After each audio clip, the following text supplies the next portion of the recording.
Capítulo 1 Desejo. O começo de todas as realizações, o primeiro passo em direção à riqueza.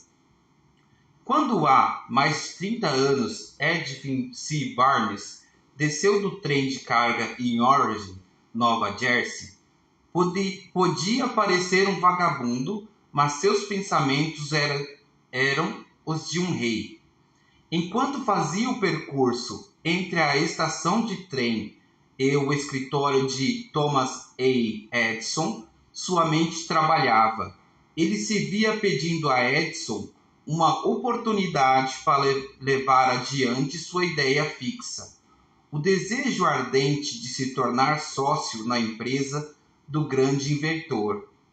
O que Barnes levava consigo não era uma esperança, não era uma simples vontade, era um desejo intenso e pulsante, que transcendia qualquer coisa, era definitivo. O desejo que levou Barnes a aproximar-se de Edison já o acompanhava há muito tempo. Um desejo dominante. No começo, pode ter sido, e provavelmente foi, somente uma vontade, mas não naquele momento. Durante anos, muitas vezes, Edwin C. Barnes e Edison ficaram frente a frente no mesmo escritório onde se encontraram pela primeira vez. A essa altura, porém, o desejo de se transformar em realidade.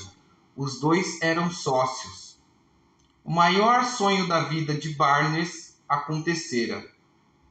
Muitos o invejaram, acreditando suas conquistas a um golpe de sorte. Só viam os dias de triunfo, sem se darem ao trabalho de investigar a causa do sucesso. Barnes obteve êxito porque escolheu uma meta definida e nela concentrou toda a energia, todo o poder, todo o esforço. Ele não se tornou sócio de Edison no dia em que chegou. Contentou-se em começar pelas tarefas menos interessantes, até que se apresentasse uma oportunidade para avançar, um passo que fosse em direção à sua almejada meta. 5 anos se passaram antes que a oportunidade aparecesse. Durante todo esse tempo, não lhe deram um fiapo de esperança, não lhe fizeram qualquer promessa de que seu desejo seria atendido. Para todos, exceto para si mesmo, ele parecia ser apenas um dente nas engrenagens da empresa de Edison. Em sua mente, porém, ele era sócio de Edison o tempo todo, desde o dia em que começara a trabalhar. Essa é uma demonstração notável do poder de um desejo definido. Barnes conquistou sua meta porque, acima de qualquer outra coisa, queria ser sócio de Edison.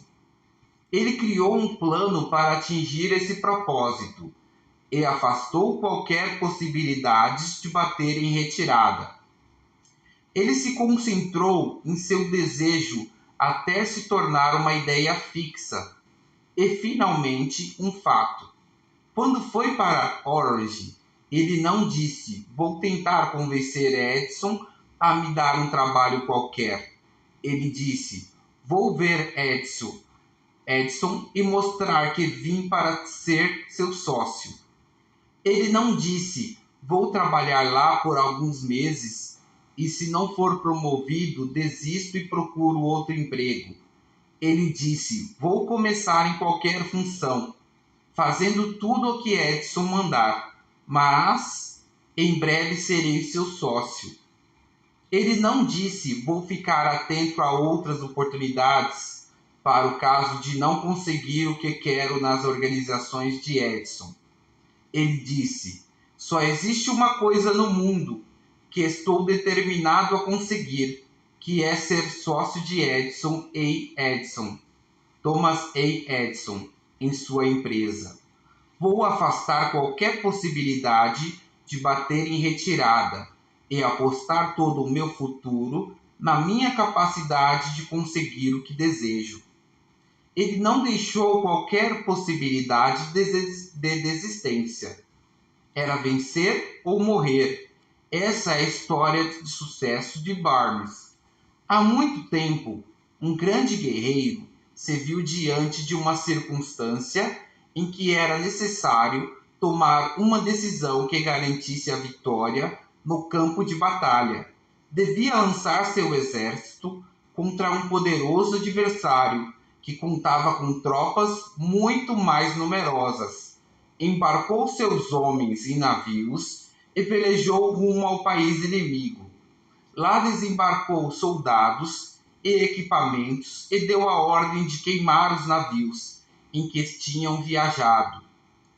Dirigindo aos homens antes da primeira batalha, disse: Vocês estão vendo os navios em chama? Isso significa que só sairemos vivos daqui se vencermos. Agora não temos escolha, é vencer ou morrer. Eles venceram. Quem quiser ter sucesso em uma empreitada precisa queimar os navios e cortar todas as possibilidades de bater em retirada. Somente assim conseguirá manter esse estado de espírito conhecido como o desejo ardente de vencer, essencial ao sucesso. Na manhã seguinte ao grande incêndio de Chicago, um grupo de comerciantes reunido na State Street observava os restos enfumaçados do que antes havia sido lojas. Precisavam decidir se tentariam reconstruir os prédios ou se deixariam a cidade, começando em outra mais promissora. Chegaram à decisão: todos deixariam Chicago, exceto um. O comerciante que decidiu ficar e reconstruir a sua loja apontou para o que restava dela e disse: Senhores, nesse mesmo lugar vou construir a maior loja do mundo. Não importa quantas vezes ela pegue fogo. Isso se passou há mais de 50 anos. A loja foi reconstruída e está lá até hoje. Um imponente monumento ao poder desse estado de espírito chamado desejo ardente. Teria sido mais fácil para Marshall Field fazer exatamente o que os demais comerciantes fizeram, diante de condições adversas e um futuro sombrio. Eles recuaram e foram para um local mais favorável. Repare na diferença entre Marshall Field e os outros comerciantes, porque é a mesma que distingue Edwin Sir Barnes de milhares de outros rapazes que trabalharam nas organizações de Thomas Edison. É a mesma diferença que identifica os vencedores dos perdedores. Todo ser humano que atinge a idade de começar a entender para que serve o dinheiro quer tê-lo, mas querer somente não traz riquezas. No entanto, desejar riquezas com um estado de espírito que se torne uma ideia fixa, planejar meios e modos definidos para conquistá-los e basear esses planos em uma persistência que não admita o fracasso, isso sim trará riquezas. O método pelo qual o desejo de riquezas pode se tornar em seu equivalente financeiro fundamenta-se em 6 práticos e definidos passos. Primeiro, fixe em sua mente a quantia exata que você deseja. Não basta dizer apenas eu quero muito dinheiro. Determine qual o montante. Existe uma razão psicológica para essa determinação, que será descrita em um dos próximos capítulos. Segundo, declare exatamente o que pretende dar em troca do dinheiro que receber. nada vem de graça. Terceiro, estabeleça uma data definida na qual pretende possuir a importância desejada. Quarto, elabore um plano detalhado para a realização do seu desejo e comece imediatamente, quer se considere ou não em condições de colocá-lo em ação. Quinto, redija um documento declarando precisa e claramente a quantia que quer conseguir, determinando o prazo limite, especificando o que pretende dar em troca e descrevendo em detalhes o plano a ser posto em prática para juntar dinheiro. Sexto, leia a declaração escrita em voz alta, 2 vezes por dia, uma antes de deitar-se à noite e a outra que se levantar pela manhã. E a outra assim que se levantar pela manhã. Enquanto lê, acredite que já tem o dinheiro em seu poder. Veja e sinta a cena. É fundamental seguir as instruções descritas nessas 6 etapas. É especialmente importante observar e seguir as instruções da 6ª etapa. Você talvez ache impossível ver-se na posse do dinheiro antes de tê-lo realmente. E é aí que entra o desejo ardente. Se você desejar dinheiro tão intensamente a ponto de que o desejo virar uma ideia fixa, não terá dificuldade em convencer-se de que irá consegui-lo.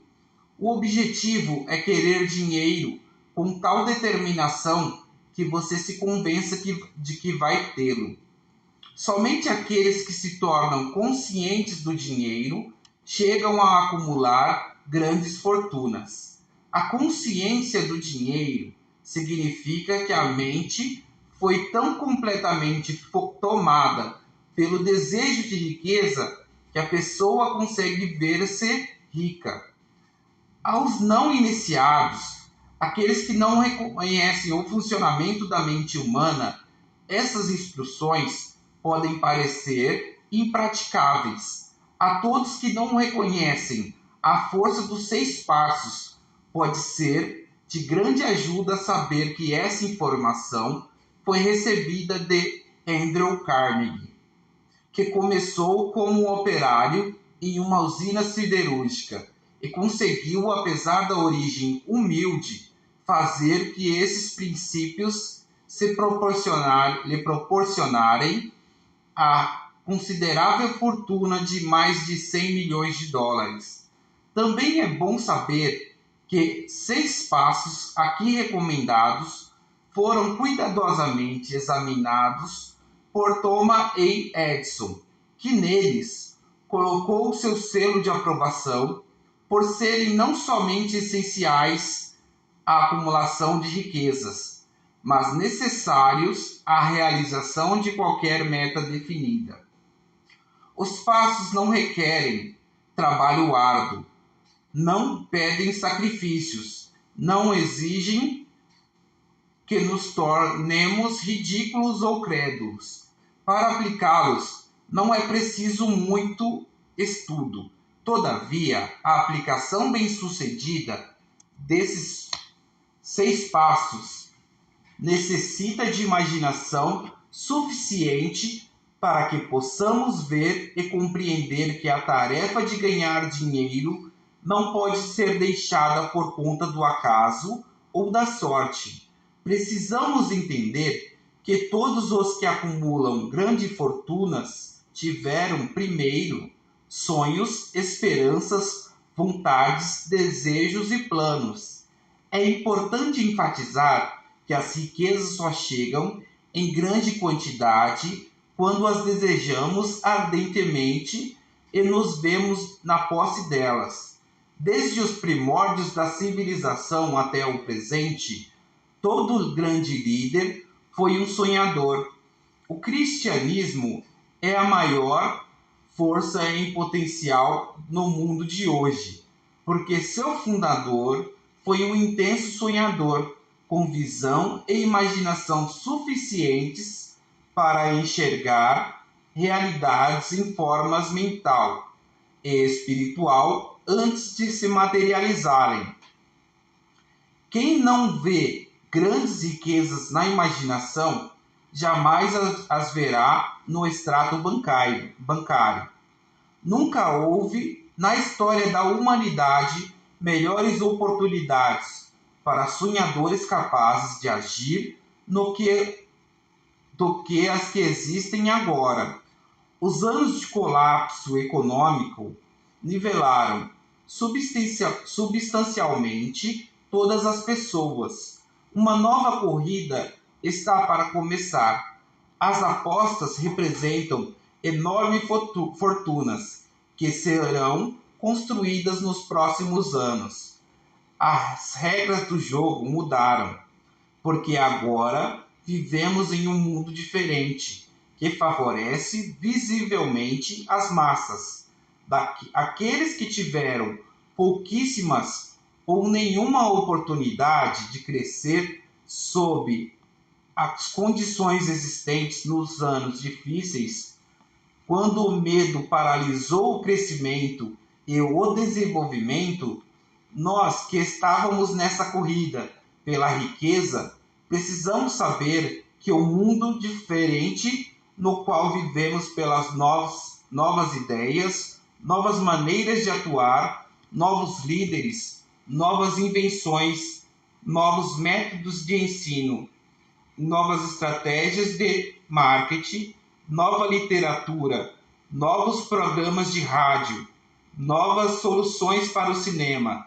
Por trás dessa demanda por coisas novas e melhores, há um elemento indispensável ao sucesso: a determinação de propósitos, a certeza de que se quer e um desejo ardente de realização. Crises econômicas marcam a morte de uma era e o nascimento de outra. Esse mundo transformado requer sonhadores atuantes, capazes de transformar sonhos em ação. Os sonhadores atuantes sempre foram e serão os criadores da civilização. Nós que desejamos acumular bens, não podemos esquecer que os verdadeiros líderes do mundo foram indivíduos que buscaram e puseram em prática o intangível, forças invisíveis de oportunidades futuras, convertendo essas forças ou impulsos do pensamento em arranha-céus, cidades, fábricas, aviões, automóveis e toda a sorte de facilidade que tornaram a vida mais confortável. Tolerância e receptividade são necessidades práticas para o sonhador de hoje. Aqueles que têm medo de novas ideias estão condenados ao fracasso. Antes mesmo de começar, jamais houve um tempo mais favorável aos pioneiros do que o momento atual. É verdade que não há nenhum oeste selvagem e fora da lei a ser conquistado, como nos tempos das diligências, mas existe um vasto mundo empresarial, financeiro e industrial a ser remodelado e redirecionado segundo novas e melhores orientações. Ao planejar adquirir a sua parte nas riquezas, não permita que desprezem o sonhador que existem em você. Para ganhar os grandes prêmios nesse mundo diferente, você precisa captar o espírito dos grandes pioneiros do passado, cujos sonhos deram à civilização tudo o que ela tem de valor. O espírito de ver como seiva vital de cada país a oportunidade para desenvolver e aproveitar nossos talentos. Não esqueçamos que Colombo sonhou com um mundo desconhecido, apostou sua vida na existência dele e o descobriu. Copérnico, o grande astrônomo, sonhou com uma multiplicidade de mundos e os revelou.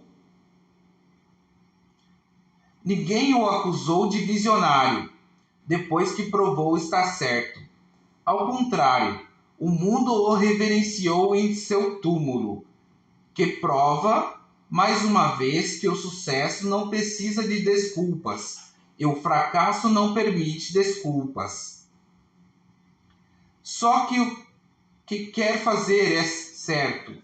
Se o que quer fazer é certo e você acredita nisso, vá em frente. Priorize seu sonho. Caso sofra uma derrota temporária, não se importe com os outros. Não se importe com o que os outros disserem, porque eles talvez não saibam que todo fracasso traz consigo a semente de um sucesso equivalente. Henry Ford, pobre e de pouca instrução, sonhou com uma carruagem sem cavalos e foi trabalhar com as ferramentas que tinha, sem esperar que a oportunidade o favorecesse. E hoje as provas de um sonho circulam por toda a terra. Ele fez girarem mais rodas do que qualquer outro homem, porque não teve medo de sustentar seus sonhos. Thomas Edison sonhou com uma lâmpada que fosse operada eletricamente. Pôs seu sonho em ação e, apesar de mais de 10.000 fracassos, manteve esse sonho até fazer dele uma realidade. Sonhadores atuantes não desistem. Whelan sonhou com uma cadeia de tabacarias, transformou seu sonho em ação e hoje existem United Cigar Stores em todo o território dos Estados Unidos. Lincoln sonhou com a libertação dos escravos, agiu e ainda viveu para ver a união entre Norte e o Sul. Os irmãos Wright sonharam com uma máquina voadora. Hoje vemos nos 4 cantos do mundo a força de seu sonho. Marconi sonhou com um sistema para utilizar as forças intangíveis do éter. A prova que não foi em vão está em cada transmissão radiofônica no mundo. Ademais, o sonho de Marconi colocou lado a lado a mais humilde cabana e a mais suntuosa mansão. Tornou vizinhos todos os povos de todas as nações da terra.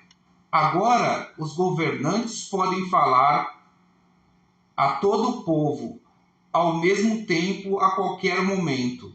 No entanto, saiba que, amigos, de Marconi levaram-no à força para ser examinado num hospital para doentes mentais, quando ele anunciou haver descoberto um princípio que permitia enviar mensagens através do ar, sem necessidade de fios ou outro meio físico direto de comunicação. Os sonhadores de hoje recebem melhor tratamento. O mundo se acostumou a descobertas e mais, tende-se a recompensar o sonhador que traz ao mundo uma nova ideia. Toda grande realização foi primeiramente e por algum tempo apenas um sonho. A árvore dorme dentro do fruto, o pássaro espera no ovo, e nas mais altas visão da alma, um anjo fica de guarda. O sonhador é a semente da realidade. Sonhadores do mundo, animem-se, apareçam e mexam-se. A sua estrela está subindo. As crises econômicas ensinam humildade, tolerância e compreensão trazem a oportunidade que todos esperam. O mundo está cheio de oportunidades que os sonhadores do passado jamais conheceram. Um desejo ardente de ser e de fazer deve ser o ponto de onde partem os sonhadores. O sonho nasce da indiferença, da preguiça, nem da falta de ambição. O sonho não nasce da indiferença, da preguiça, nem da falta de ambição. Os sonhadores deixaram de ser alvos de chacota ou desprezo.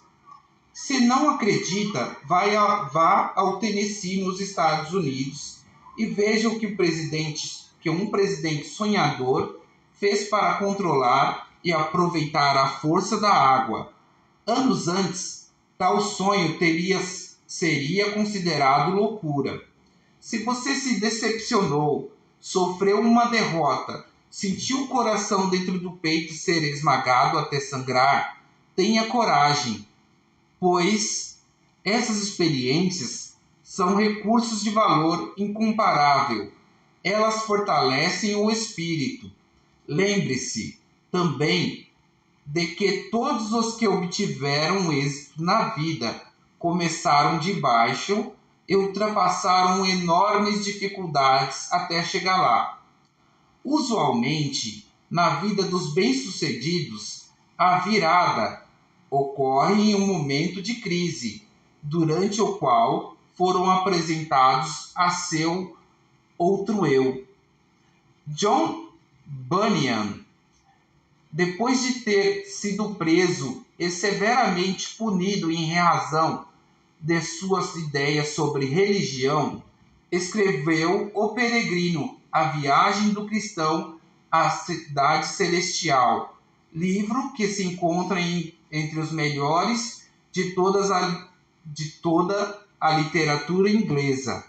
O. Henry, considerado um dos maiores contistas norte-americanos, descobriu o gênio adormecido em seu cérebro quando problemas do mundo dos negócios o levaram à cadeia em Columbus, Ohio.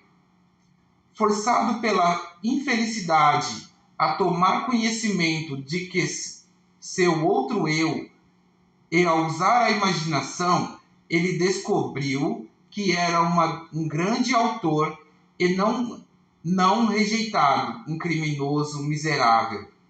Os caminhos da vida são estranhos e tortuosos, e mais estranhos ainda são os rumos da inteligência infinita, que força o indivíduo algumas vezes a passar por todo tipo de castigo, até descobrir no próprio cérebro a capacidade de criar ideias úteis, por meio da imaginação. Thomas Edison, o maior inventor e cientista do mundo, foi um telegrafista comum e falhou inúmeras vezes antes de ser levado, finalmente, à descoberta do gênio adormecido em seu cérebro. Charles Dickens começou colando etiquetas em potes de graxa. A tragédia de seu primeiro amor atingiu as profundezas de sua alma, fazendo dele um dos grandes autores do mundo. Essa tragédia produziu David Copperfield e depois uma sucessão de outros trabalhos que tornaram o mundo melhor e mais rico para todos os leitores. Geralmente, as desilusões de amor têm o efeito de levar os homens à bebida e as mulheres à ruína. Isso porque a maioria das pessoas nunca aprende a arte de transformar suas mais fortes emoções em sonhos de natureza construtiva. Helen Keller ficou surda, muda e cega pouco tempo depois do nascimento. Apesar das sérias deficiências, ela escreveu seu nome para sempre nas páginas da história dos grandes. Sua vida comprovou que ninguém é jamais derrotado até que aceite a derrota como realidade. Robert Burns era um jovem camponês, inculto, assolado pela pobreza e poderia ter sido apenas mais um beberrão, mas fez o mundo ficar melhor, traduzindo lindos pensamentos em forma de poesia e, assim, arrancando espinhos e plantando rosas em seu lugar. Booker T. Washington nasceu escravo e foi discriminado pela condição e pela cor. Por exercer a tolerância, sem ter sempre a mente aberta para todos os assuntos e ser um sonhador, deixou sua marca para o bem de toda a raça. Beethoven era surdo, Milton era cego, mas seus nomes serão lembrados para sempre, pois eles sonharam e transformaram seus sonhos em pensamentos organizados.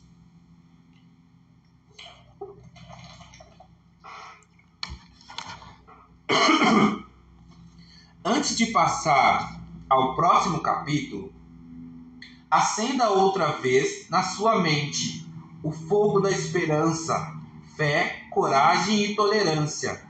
Com esses sentimentos suficientes nos princípios descritos, tudo mais que precisa virá a você. Quando chegar o momento, se você estiver pronto, deixemos Ralph Waldo Emerson, escritor e filósofo norte-americano, expôs seu pensamento nessas palavras: cada provérbio, cada livro, cada máxima que sirva de auxílio e conforto, certamente ele chegará através de caminhos diretos ou tortuosos. E todo amigo de alma grandiosa e gentil o prenderá em seu abraço. Há uma diferença entre desejar algo e estar pronto para recebê-lo. Ninguém recebe se não acredita.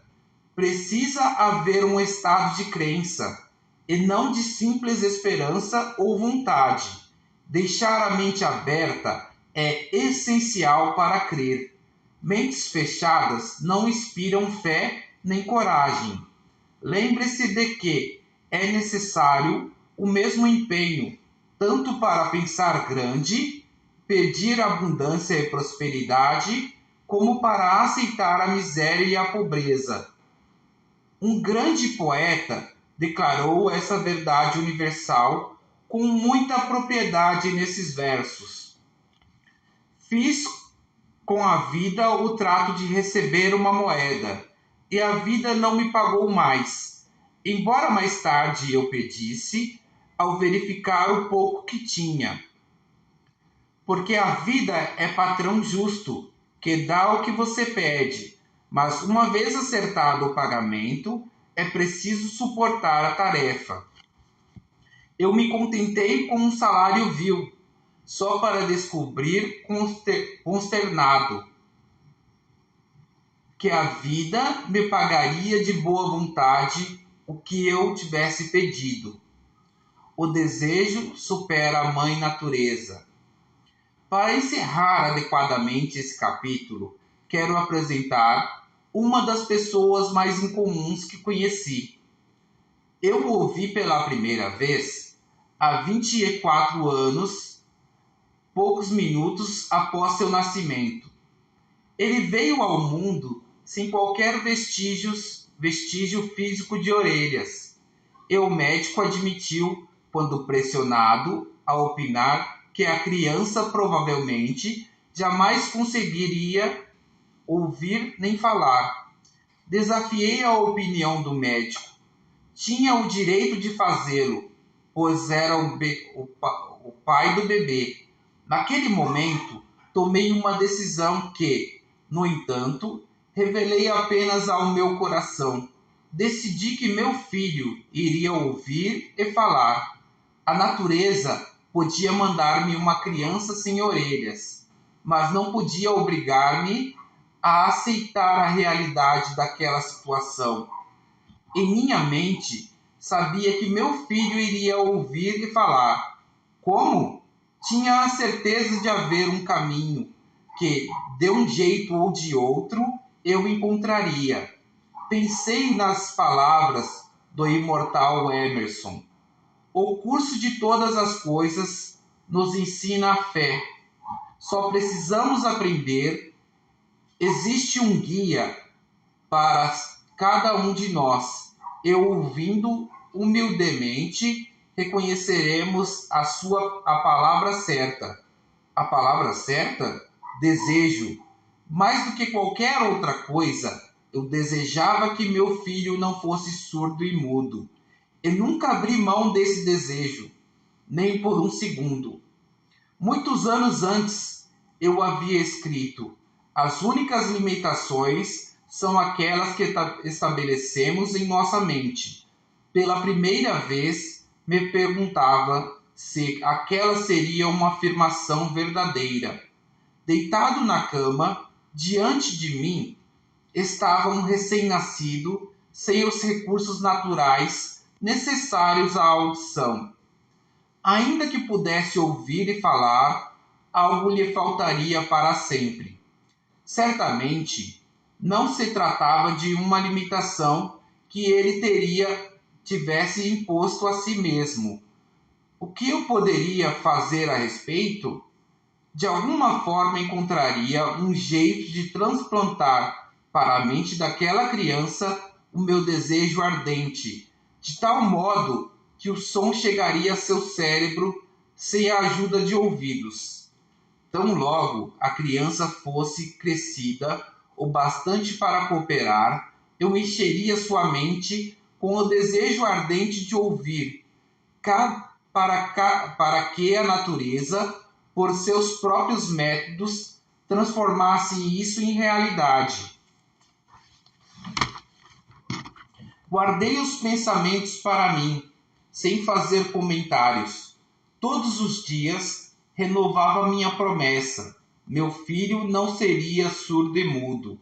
À medida que o menino crescia e começava a notar as coisas ao seu redor, tivemos a impressão de que conseguia ouvir minimamente.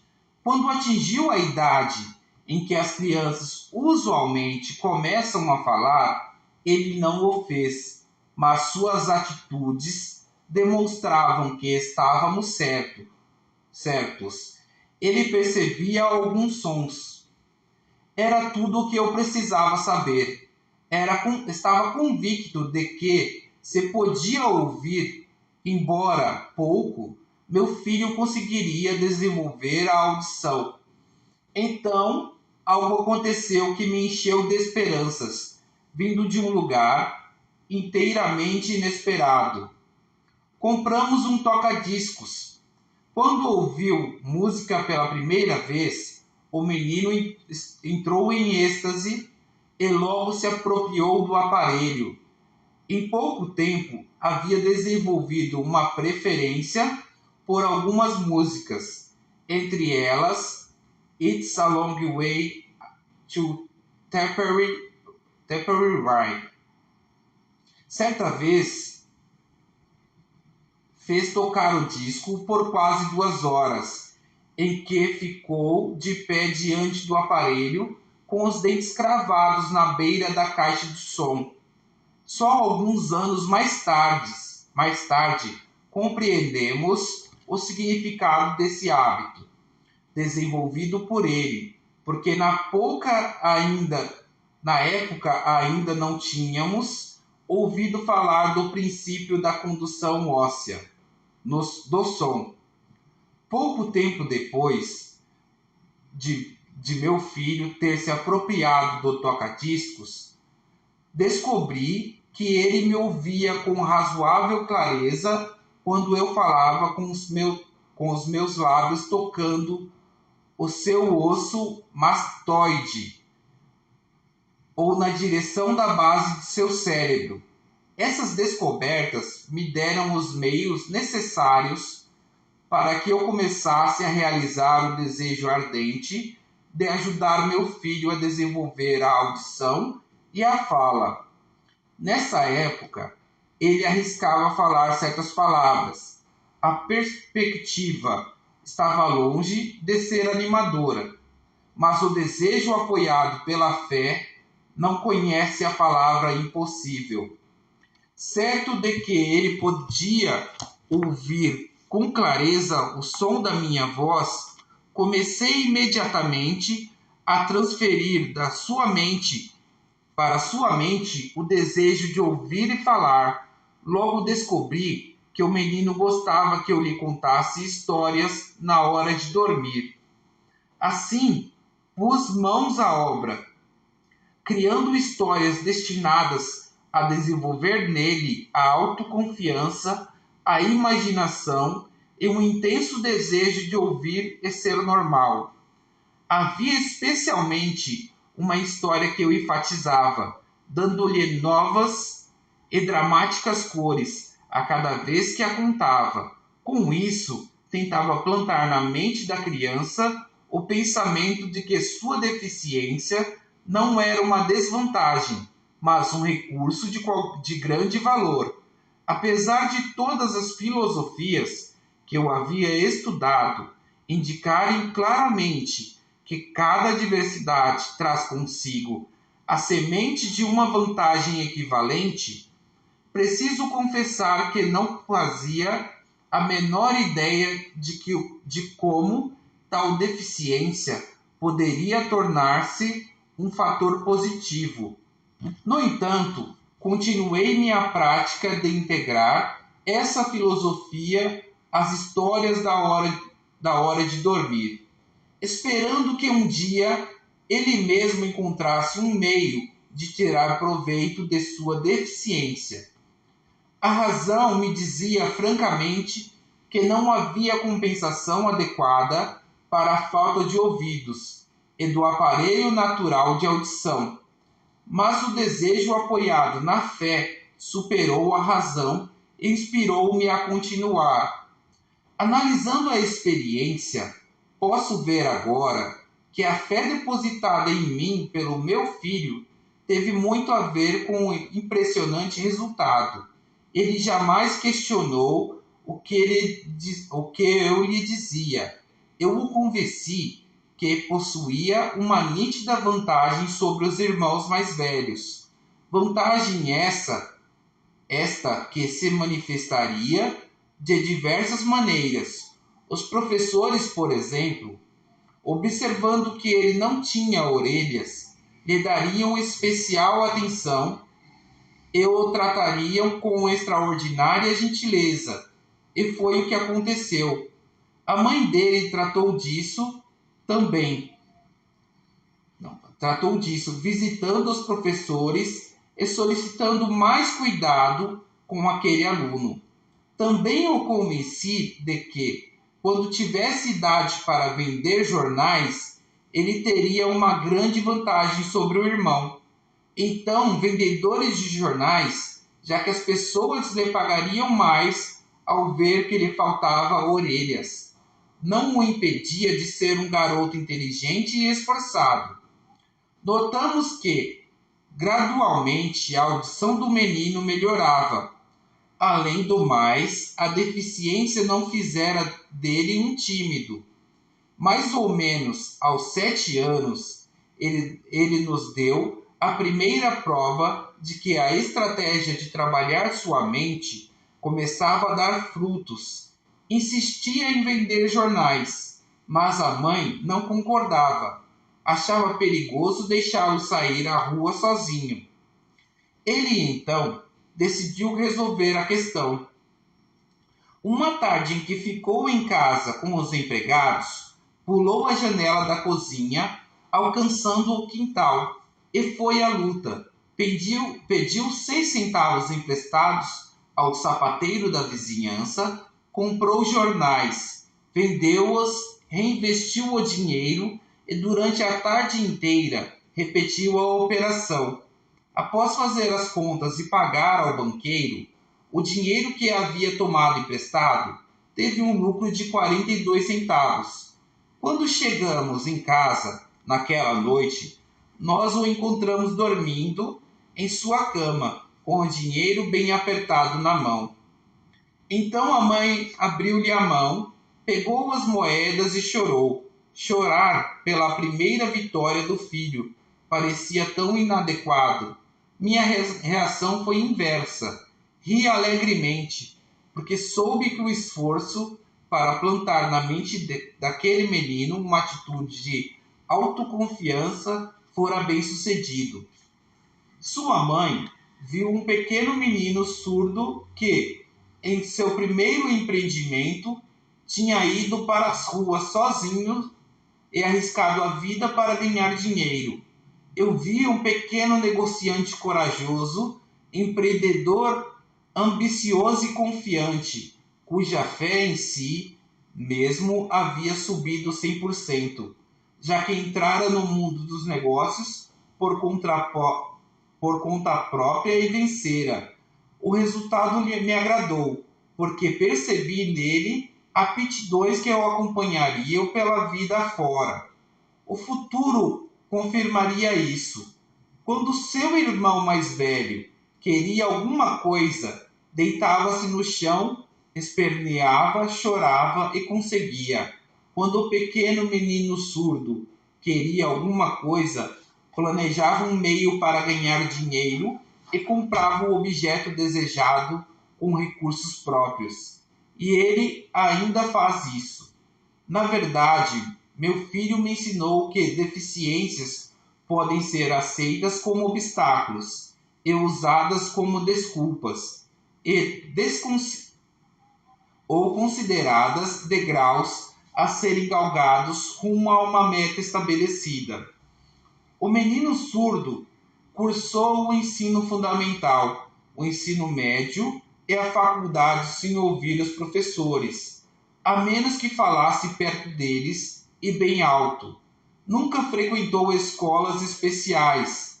Não permitimos que ele aprendesse a linguagem dos sinais. Estávamos determinados a fazê-lo levar uma vida normal com outras crianças e mantivemos essa decisão, embora nos tenha custado acalorados debates com a diretora das escolas. Quando cursava o ensino médio, tentou usar um aparelho elétrico para a surdez. Não deu certo, pois meu filho havia nascido sem qualquer vestígios de sistema auditivo natural. Tal condição foi descoberta pelo Dr. Gordon Wilson, de Chicago, durante uma cirurgia na cabeça a que o menino se submeteu aos 6 anos. Na última semana de aulas na faculdade, 16 anos depois da operação, aconteceu um fato que marcou definitivamente sua vida. Pelo que parecia por acaso, ele recebeu outro aparelho elétrico para a surdez, ainda em teste. Tendo em vista o desapontamento anterior, hesitou em aceitar. Finalmente, sem muito interesse, pegou o aparelho e colocou-o no ouvido. Ligou a bateria e pronto. Como num passe de mágica, seu constante desejo de ouvir normalmente tornou-se realidade. Pela primeira vez na vida, ele ouvia praticamente tão bem quanto qualquer um. Deus opera misteriosamente suas maravilhas. Deslumbrado pelo mundo diferente que o aparelho lhe apresentou, ele correu ao telefone, ligou para a mãe e ouviu perfeitamente a voz dela. No dia seguinte, ouvia claramente as vozes dos professores, pela primeira vez na vida, sem que precisassem gritar ou chegar perto. Ouviu o rádio, ouviu o cinema falado. Afinal, podia conversar livremente com outras pessoas, sem que tivessem de falar alto. Tinha entrado em um mundo diferente. Com o nosso desejo persistente, havíamos nos recusado a aceitar o engano da natureza e a induzimos a corrigir-se, por intermédio dos meios práticos disponíveis. O desejo tinha começado a pagar dividendos, mas a vitória não estava completa.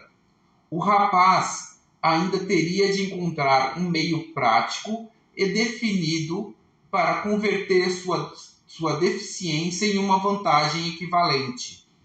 Talvez sem entender plenamente o significado do que havia conseguido, mas entusiasmado com a descoberta do novo mundo dos sons, ele escreveu uma carta para o fabricante do aparelho, descrevendo em detalhe sua experiência. Alguma coisa na carta, algo que talvez não estivesse escrito nas linhas, mas entre elas fez que a companhia o convidasse a ir a Nova York. Chegando lá, foi levado a conhecer a fábrica e, enquanto contava ao engenheiro-chefe sobre a mudança operada em seu mundo, uma intuição, uma ideia ou uma inspiração, chame como quiser, surgiu em sua mente. Foi esse o impulso de pensamento que converteu sua deficiência em vantagem, destinada a pagar dividendos em formas de dinheiro e felicidade a milhares de pessoas por muito tempo. O ponto central daquele impulso de pensamento era o seguinte: ocorreu-lhe que ele poderia ajudar milhões de pessoas surdas que atravessam a vida sem o benefício de aparelho de surdez, caso pudesse achar um meio de contar sua história. Naquele exato momento, decidiu devotar o resto de sua vida a ajudar deficientes auditivos. Durante um mês, ele pesquisou intensamente, analisando todo o sistema de marketing da fábrica de aparelhos de surdez e criou meios de comunicar-se com os deficientes auditivos do mundo inteiro, de modo a partilhar com eles seu mundo diferente. Recentemente descoberto, ele elaborou um planejamento de 2 anos, baseado em suas conclusões. Quando apresentou o plano à companhia, foi-lhe imediatamente oferecido um cargo para que conseguisse levar o plano adiante. Ao começar o trabalho, nem sonhava estar destinado a levar esperança e alívio a milhares de deficientes auditivos, que sem sua ajuda estariam condenados para sempre ao silêncio. Pouco depois de tornar-se sócio do fabricante de aparelhos, ele me convidou a assistir a uma aula oferecida pela empresa para ensinar deficientes auditivos a ouvir e a falar. Apesar de desconhecer o método, fui à aula. Eu me sentia um tanto cético, porém tinha a esperança de não estar perdendo tempo. O que vi me levou a entender melhor o que havia feito para despertar e manter vivo na mente do meu filho o desejo de ouvir novamente. Vi deficientes aprendendo a ouvir e a falar por meio do mesmo princípio que eu usara mais de 20 anos antes para livrar meu filho do silêncio.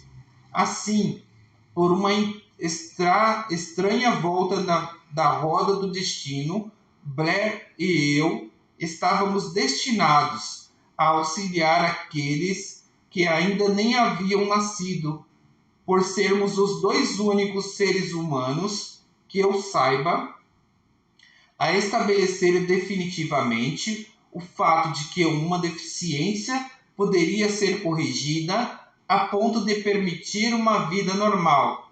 Se havia sido possível para um, seria possível para outros. Não tenho dúvidas de que Blair teria sido um surdo-mudo por toda a vida se sua mãe e eu não tivéssemos moldado sua mente como fizemos. O próprio médico que fez o parto disse, confidencialmente, que a criança poderia nunca ouvir ou falar. Há pouco tempo, Dr. Yngve Voorhees, um notável especialista em casos semelhantes, examinou Blair cuidadosamente. Ficou espantado ao verificar como meu filho ouve e fala bem, pois, segundo ele, o exame indicava que, teoricamente, o rapaz não seria capaz de ouvir de forma alguma. Mas ele ouve, apesar de um raio-x demonstrarem que não existe qualquer abertura no crânio que permita a ligação entre o som e o cérebro. Quando implantei na mente do meu filho o desejo de ouvir, falar e viver como uma pessoa comum, esse impulso foi acompanhado de uma estranha influência que fez a natureza construir uma ponte sobre o abismo de silêncio, ligando o cérebro ao mundo exterior por meios de que nem os mais capacitados especialistas foram capazes de interpretar. Seria sacrilégio conjecturar a respeito desse milagre da natureza e imperdoável deixar de contar ao mundo tudo o que sei sobre a humilde parte que me cabe nessa estranha experiência. É meu dever e um privilégio dizer que acredito, e não sem motivos, que nada é impossível àquele que apoia seu desejo numa fé inabalável. Na verdade, um desejo ardente possui meios estranhos de se transformar em seu equivalente material. Blair desejou ouvir normalmente e conseguiu. Nasceu com uma deficiência que poderia facilmente levar alguém com um desejo menos definido às ruas com uma canequinha na mão. No entanto, o que seria uma desvantagem serviu de meio para a prestação de um serviço a milhares de deficientes auditivos, além de garantir-lhe um emprego útil e uma remuneração adequada para o resto da vida.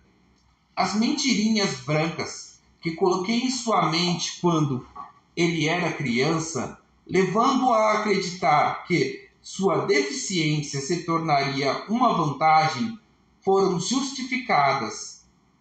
Na verdade, não há nada certo ou errado que a crença e o desejo ardente juntos não possam realizar. Eles estão aí à disposição de todos.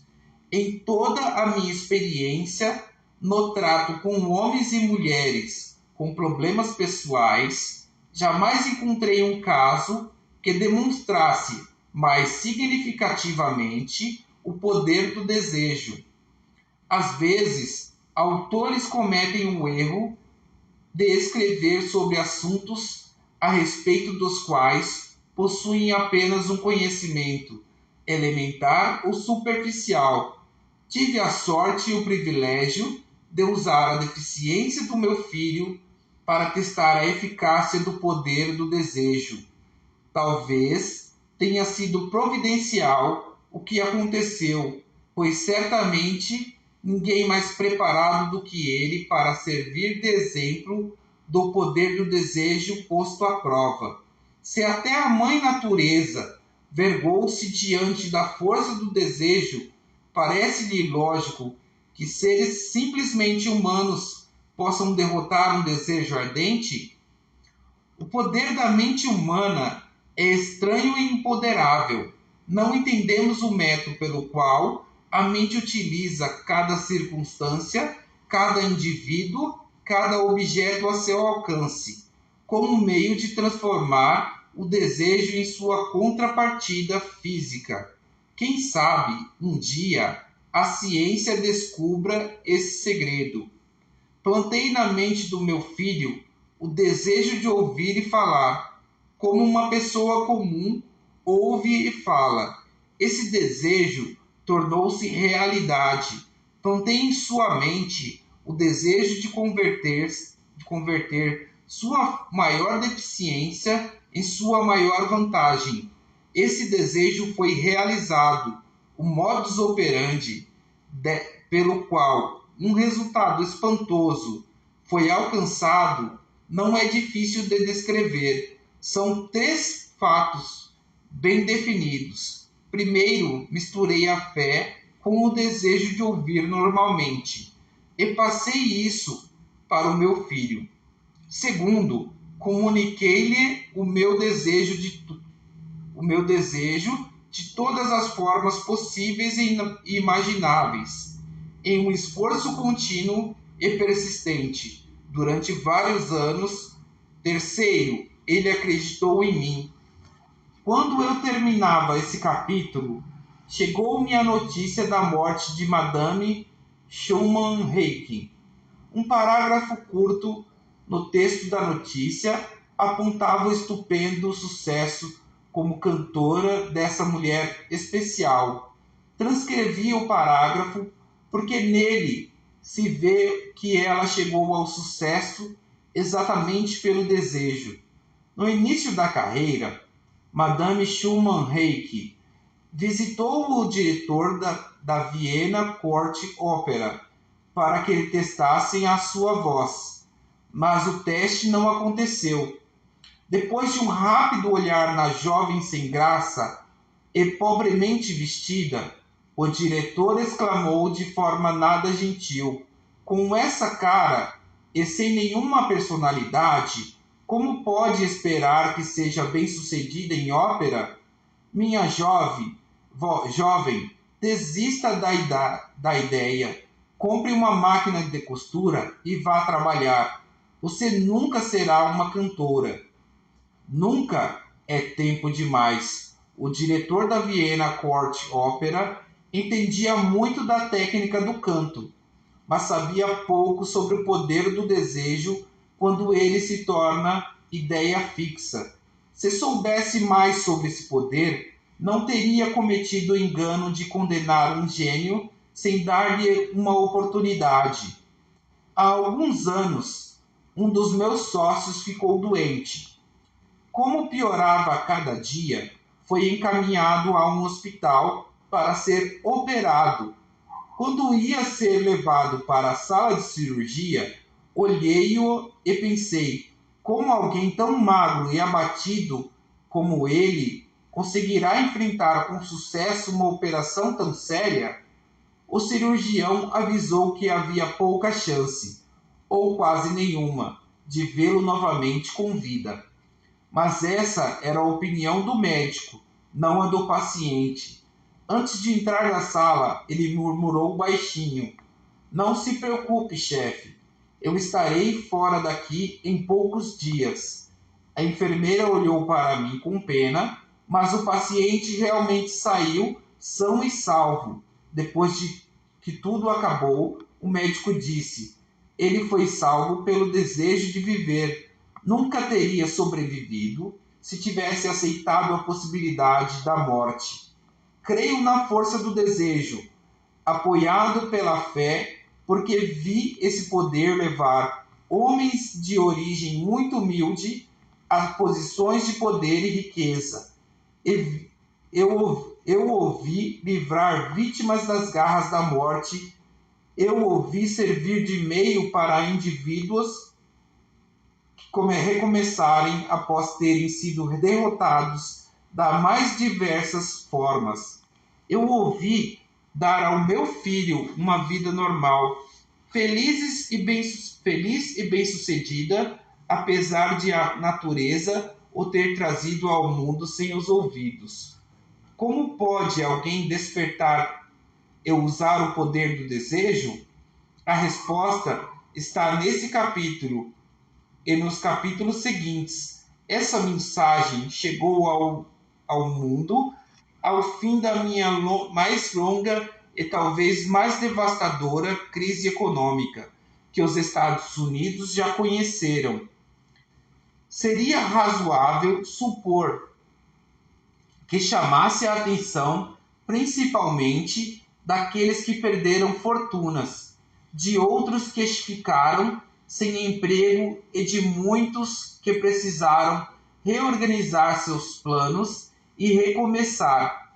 A todos esses gostaria de transmitir a ideia de que toda realização, qualquer que seja sua natureza ou seu objetivo, precisa começar com um desejo ardente e intenso por algo definido. Por intermédio de algum estranho e poder princípio de química mental, nunca revelado, a natureza integra ao impulso de um forte desejo aquele, algo mais, que não reconhece a palavra impossível e não aceita o fracasso.